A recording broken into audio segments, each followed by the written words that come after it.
کل رات میں نے ایک خواب دیکھا، طیب اردگان کو چھوڑ کے تمام اسلامی ممالک کے صدور وزرائے اعظم موجود تھے، کچھ جرنیل بھی موجود تھے۔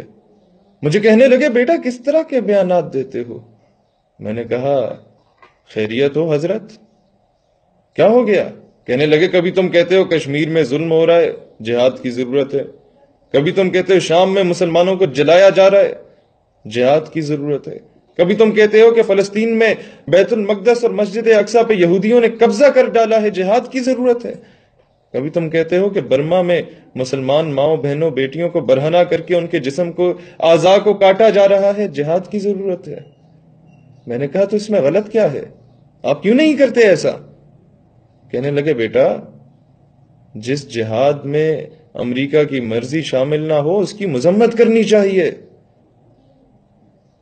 میں کچھ دیر خاموش رہا، دل خون کے آنسو رونے لگا، اور کچھ دیر خاموشی نے جب اپنے صبر کا پیمانہ لبریز ہونے لگا اس خاموشی کا، تو میں بول اٹھا کہ جناب OLX پہ گاڑیاں تو بکتی ہیں، گھر بھی بکتے ہیں، الغرض سارا سامان بکتا ہے۔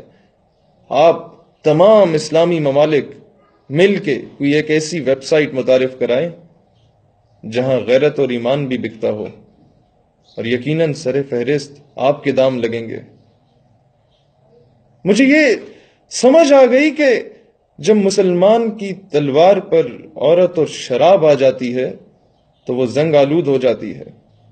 سلطان صلاح الدین ایوبی نے بہت خوبصورت بات کی تھی کہ میں یہ نہیں جانتا کہ اسلام امن سے پھیلا ہے یا تلوار سے پھیلا ہے، لیکن میں یہ ضرور جانتا ہوں کہ قیامت تک اگر اسلام کا دفاع ہونا ہے تو فقط تلوار سے ہی ہوگا۔